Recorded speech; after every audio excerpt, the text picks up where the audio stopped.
Bismillahir Rahmanir Rahim. In the name of Allah, the most compassionate, the most merciful. May Allah's peace and blessings be upon the soul of the Holy Prophet and his purified progeny. Dear brothers and sisters all around the world, Assalamu alaikum, and welcome to yet another edition from series of Quran and Today's Life.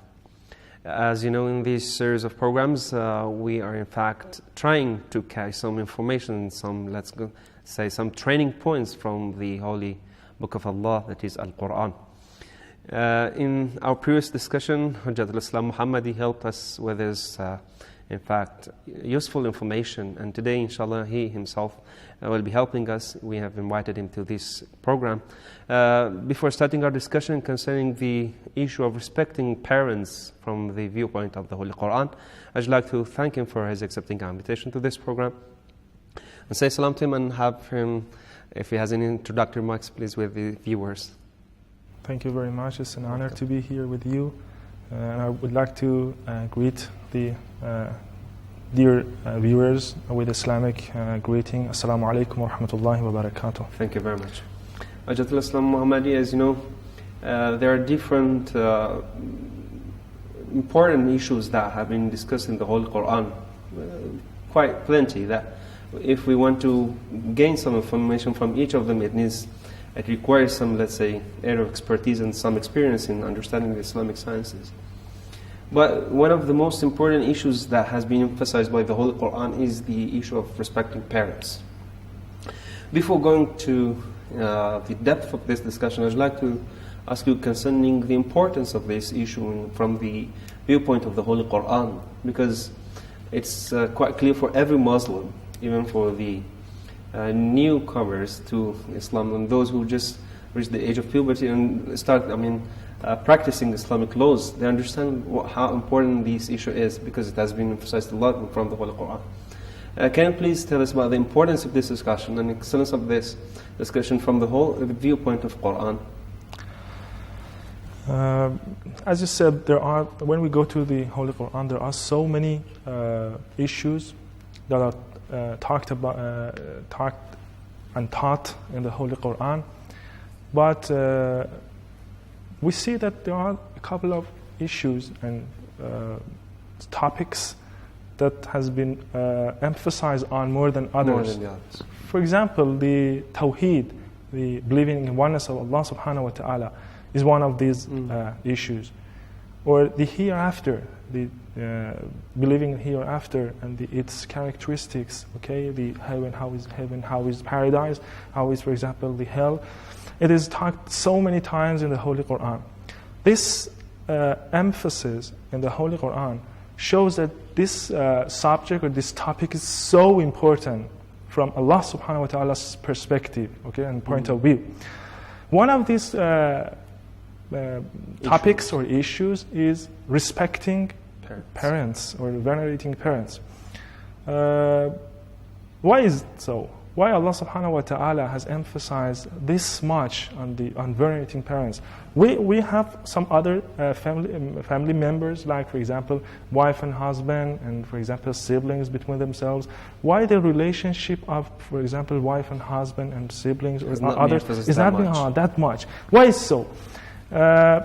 Before I answer this question, I would like to recite some of the verses of the Holy Quran which is emphasizing on this issue.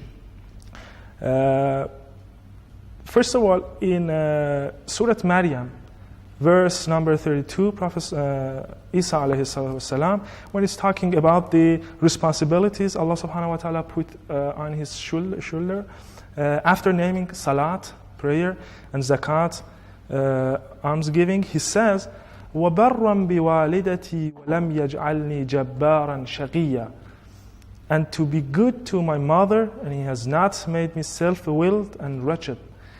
So Prophet Isa alayhi salam counts one of the responsibilities and duties put on his shoulder by Allah subhanahu wa ta'ala. One of these responsibilities is to be kind and to be grateful to his mother. Okay. Mm-hmm. Before this verse, in verse 14, before that, this was in Surah Maryam, ayah 32. Okay. Mm-hmm. In Surah Maryam, the same surah, but verse 14, Prophet Yahya alayhi salam, Prophet Yahya, John alayhi salam, he says, when Allah subhanahu wa ta'ala is counting his characteristics and traits of Prophet Yahya, he says, وَبَرًّا بِوَالِدَيْهِ وَلَمْ يَكُنْ جَبَّارًا عَصِيًّا. So the same issue is repeated in this surah again. What does it mean, please? Can you provide us a translation? Yeah. وَبَرًّا بِوَالِدَيْهِ وَلَمْ يَكُنْ جَبَّارًا. One of the characteristics of Prophet Yahya was he was kind, he was respecting and kind to his parents. Okay? وَلَمْ يَكُنْ جَبَّارًا عَصِيًّا. The third ayah that I'm going to touch upon is وَبِالْوَالِدَيْنِ إِحْسَانًا, which is a very famous verse that is repeated in the Holy Quran 4 times. This certain verse, وَبِالْوَالِدَيْنِ إِحْسَانًا. And there in Surah Luqman, Allah subhanahu wa ta'ala, when the advices that Luqman gives to his son, he says, and ishkur li wa liwalidayk. Allah subhanahu wa ta'ala in this verse, the major and main issue in this surah is the dialogue between Luqman and his son, or the advices that he has for his son. But in this verse, Allah subhanahu wa ta'ala says, and ishkur li wa liwalidayk.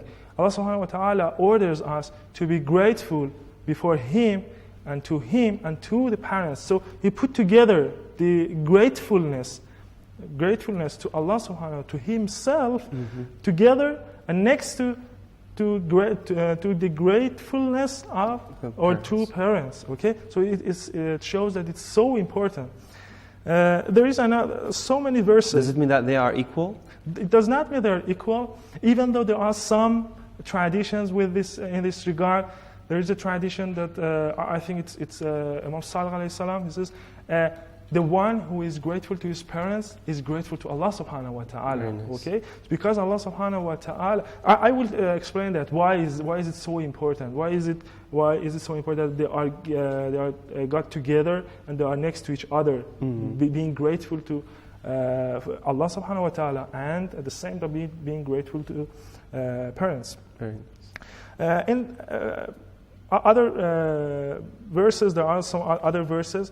For example, in Surah Ahqaf, verse number 15, again, and in Surah Baqarah, verse number 215, and some other surahs, there are so many emphasis on this particular issue. I would like to come back to your question. So we see that a great deal of emphasis is put on respecting parents. Why is it so? My understanding is that since parents are the foundations and basis of the family, okay? They are the foundations, they are the main members of the family, father and mother, okay? Yeah. And since family is one of the most important places that a person is educating in, or gets its education in that place, and gets its training and cultivation in that place, whether in for example, worldly perspective or aspects. In fact, this is the first place that one finds his personality. Yes, brings up his personality from there. Exactly. So, since family is this the first place, and first and foremost, I think the most important and effective place that a person gets its education, gets its training, okay, and can cultivate himself or herself, is family. And it is not limited to his personal behavior or his personal, for example, characteristics. No, it is wider than that, because this person, okay, together with others, is going to be the former of coming society, coming generation. So family, we can imagine family as a sort of factory, okay, which produces this person from some aspects, just produces and builds this person from some aspects. First, his personal or her personal aspects, or individual, pertaining to his or her individual life, to be a prosperous person in his life, both in here and in the hereafter. And on the other hand, this factory produces the product of this factory will be the former of next generation or the next society in the future. So Allah subhanahu wa ta'ala put this emphasis on respecting parents, because parents are the main pillars of the family. Pillars of the family, and family is one of the most important elements in both in society and in the family or in private or individual life of a person. Okay, so this emphasis, my understanding is that Allah subhanahu wa ta'ala give this a great deal of emphasis to this issue because of this reason. Mm-hmm. So, is this family respected, in fact, all around the world, since we see that the family does not have the status in today's life that it must reach to, in fact? Can we, in fact, conclude that since we see let's say, in my own interpretation, the collapse of the family in some countries, mainly Western countries, Western nations, can it be the result of not respecting parents in this regard? I think so. Because when I will inshallah provide you with some of the statistics that show us how is the role of family in Western countries or in some countries, especially in Western countries. Is it truly the consequences of such bad behavior with their parents? At least it plays a great role for this sake, I think, because when I provide you with these statistics, it shows that how is it that, for example, families in West, okay, or in Western countries, came to this point that, for example, now we can see, unfortunately, there are so many abnormalities in the Western countries with regard to the families and with regard to the children of the families. For example, this drug abuse of children or drug dealing. There are so many children in Western countries or some of other countries that the children are drug dealers. Okay, he or she is not maybe 11, 10, but he's a drug dealer. Okay. So if you have the statistics, inshallah, we can have them in this program. Yes. Okay. But we can have, inshallah, our discussion after a very short break, if you don't mind.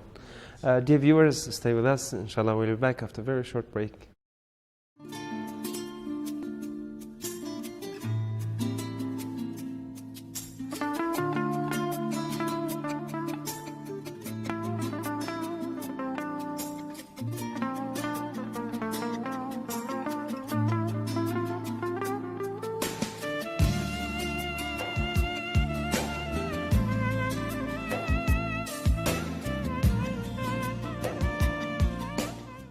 Welcome back to Quran and Today's Life.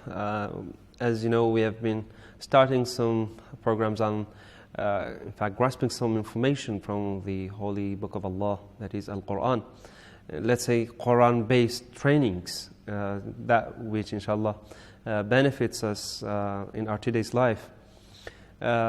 We started talking about the issue of respecting parents. Hujjatul Islam Muhammadi, Islamic scholar from the prestigious House Al-Ilmiya of Qom, was helping us with his information concerning the importance of discussion from the viewpoint of the Holy Quran. We had sort of, let's say, referred to the families that have problem in them right now, and we asked the question from his presence that can we, in fact, conclude that the families that have problem in their lives, it means that they have sort of misrespect toward their parents.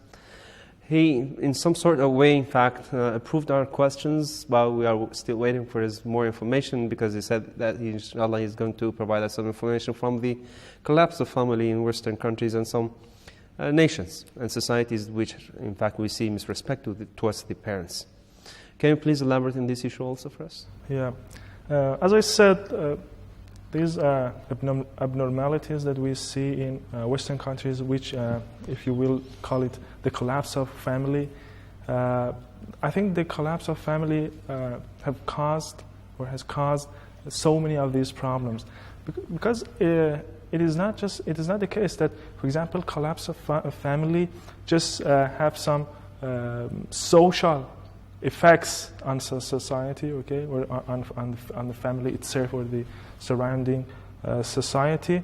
It may lead to some other problems for the society, even maybe economical problems, even sometimes political problems, because as I said, family is the first as the most important place which builds somebody's personality, okay, a person's personality, and this person is going to be the former of future. So if a person is not benefiting from a good family, is not benefiting from a caring, loving family, will not be a good person or a befitting person, okay, for the society as well. And I said that, for example, these abnormalities that we see in children in Western countries are mostly caused by this collapse of family in Western countries, child abuse, or children addiction to, for example, drugs, okay, drug addiction among children, or drug dealing among children. These are some effects of this sort of abnormalities or this collapse of family. I would like to read you some of the statistics given by official sources, and which indicates that how is the family in Western countries. With regard to the status of children being born in or out of wedlock, okay, or illegitimate birth. Yeah. In 2009, okay, 41% of children born in the United States were born to unmarried mothers. Yeah. So shocking. 41%. In Europe, in 2011, 37 of all births in the EU, the European Union countries, there are 27 countries in EU, were extramarital. For example, UK was 46.9%. 46 point. Netherlands, 43.3%. France, 55% out of wedlock. Germany, 33.5%. This shows. I think you cannot see a family as a family which is not started like this, or which has started like this, without being a father about those children, without having a caring mother or loving mother, or having the support of a father or something like that. It is imaginable that the children born in this family will be, for example, some drug dealers or some, I don't know. So what is the fault of this child? Because he has no parents to respect. Yeah. This is not his fault. This is the fault of parents. And this is why Allah subhanahu wa ta'ala says to the old people to come to Islam, okay? So because this is the real religion that can save people from darkness. And this is darkness. Nobody can deny this. It is not a pleasant matter. Okay, or for example, about the divorce. Let's have a look at the divorce rate in the US. The divorce rate in America for first marriages versus second and third marriages. 50% of first marriages, 67% of second, and 74% of third marriages end in divorce. It is so shocking. So these parents, after getting married, okay, and having some children, they get divorced, and these children, okay, these children that are there, they have no father or they have no mother caring about them. So This is, I think this is why we see, for example, this sort of abnormalities among Western children. Have anyone compare these sort of statistics with statistics that can be grasped from the Islamic countries to see the difference? I have not compared them, but I'm sure that it is not like this. Okay, I've checked some of the statistics about Eastern countries, especially Islamic countries. It's so lower. The rate is so lower than this. For example, the children born out of wedlock, for example, in maybe I'm not sure that what was the country, but it was Eastern country. It was, for example, maybe 3%. Okay, so that's 3%. Nothing in comparison to it's that. It's not comparable. 3% to 55% in France. Okay, so. It is so shocking. Thank you. Good information, I think. So we have been, in fact, informed concerning the importance of the discussion, that is respecting parents, and also concerning the issue which has been posed by the Quran and why Allah the Almighty has emphasized this point much more than some other points.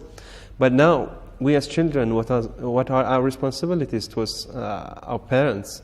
In fact, how can we, in fact, be a good, let's say, addressee of the Holy Quran? What are our duties here as duty-bound?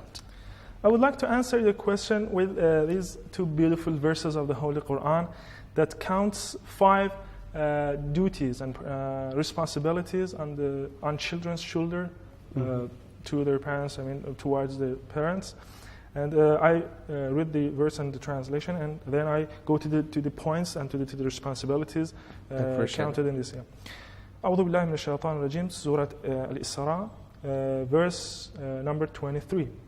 وقضى ربك ألا تعبدوا إلا إياه وبالوالدين إحسانا إما يبلغن عندك الكبر أحدهما أو كلاهما فلا تقل لهما أف ولا تنهرهما وقل لهما قولا كريما واخفض لهما جناح الذل من الرحمة وقل رب ارحمهما كما ربياني صغيرا. Your Lord has decreed that you shall not worship anyone except Him, and He has enjoined kindness to parents. Should they reach old age at your side, one of them or both, do not say to them, "Fie, off," okay? And do not chide them, but speak to them noble words. Lower the wing of humility to them out of mercy, and say, "My Lord, have mercy on them, just as they reared me when I was a small child." This verse contains 5 responsibilities, 5 different responsibilities as for respecting, or as for children, or for children to take benefit from, or to listen to. First of all, it says, وَلَا تَقُلْ لَهُمَا أُفٍّ. You cannot say off to these parents, or you should not say off to parents. What is off? Sometimes, for example, parents or father or mother tells the child, the son, go out and go shopping and, for example, buy something, some stuff for the house, and he does not refuse, okay, but he just say, okay, this is off. This is off. And it is the least disrespect to the parents. Okay? And Imam Ja'far al-Sadiq alayhi salam says, لو علم الله شيئا أدنى من الأف أدنى من أف لنهى عنه. If there was something lower than off, Allah would have mentioned that. Okay, so this is the least one, but Allah subhanahu wa ta'ala forbids children from even doing or producing these sounds, which for example, indicates that I'm not pleasant with this order that my father and my mother did to me. So this has been forbidden in the Holy Quran. The second point, وَلَا تَنْهَرْهُمَا. The first one was verbally, do not say something. تَنْهَرْهُمَا means do not chide them, do not make them be away from you, or do not, for example, scatter your parents. Okay, do not make them unhappy with you, so that they go, or until they go away. So, for example, or go out of your. Can I ask you just name them, since we are at the last seconds of this program? So I think we should wrap it up. If you just, list the, instructions that we have. So this one, the second one. Quran, Right. And the third one is قُلْ لَهُمَا قَوْلًا كَرِيمًا. Speak to them noble words. Number 4, وَاخْفِضْ لَهُمَا جَنَاحَ الذُّلِّ مِنَ الرَّحْمَةِ. You should be so humble before your parents, okay? And the 5, the last one, we have to وَقُلْ رَبِّ ارْحَمْهُمَا كَمَا رَبَّيَانِ صَغِيرًا. So we have to pray for our parents, even, whether they are alive or they are dead, okay? We have to pray for them. So these 5 responsibilities are counted. Thank you very much, inshallah. This holy verse. In our next sessions, we shall elaborate on these 5 points that you just mentioned, that these are in fact, the gist of this session, which we learn from the Holy Quran. Once again, I thank you for your presence in this program and for your useful information that you just provided us with. Now that we have been made more familiar with our duties as Muslims, as humans, based on Quranic teachings, we hope that Allah Almighty put us among those who are respecting their parents as He wants. And from here, whether our parents are watching this program, the viewers of this program or not, we kiss their hands, inshallah. And we ask you to join us in our next program. On behalf of myself and Hujjatul Islam Muhammadi and other friends in the studio, I say goodbye to you till our next session. Wassalamu alaikum wa rahmatullah.